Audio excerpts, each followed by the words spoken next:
आमचे सहकारी मित्र सुभाषभाऊ ठोंबरे यांचा उपोषणाचा आजचा दुसरा दिवस असून काल गावातील सर्व शेतकरी, कष्टकरी, तरुण वर्ग, ज्येष्ठ श्रेष्ठ व सर्व स्तरातील नागरिकांनी शेतकरी हितासाठी उपोषणाला बसलेले सुभाषभाऊ ठोंबरे यांना पाठिंबा देऊन सहकार्य करण्याचे आश्वासन दिले। तसेच तालुक्यातील विविध पक्षाचे नेते, पदाधिकारी, सामाजिक कार्यकर्ते, पत्रकार या सर्वांनी उपोषण स्थळी येऊन भेट दिली। यामुळे नक्कीच सुभाषभाऊ आणि आमच्या सर्व टीमचे मनोधैर्य वाढले आहे।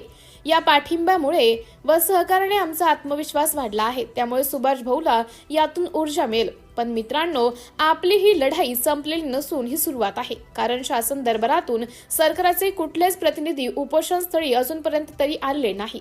जोपर्यंत आपल्या शेतकरी हिताच्या मागण्या शासन मान्य करत नाही तोपर्यंत ही शेतकरी हिताची लढाई आपण सर्वांनी चालू ठेवायची आहे, असं आवाहन शेतकऱ्यांना दीपक भाऊ कदम व गुरुदास भाऊ कन्हेरकर हे करत आहेत।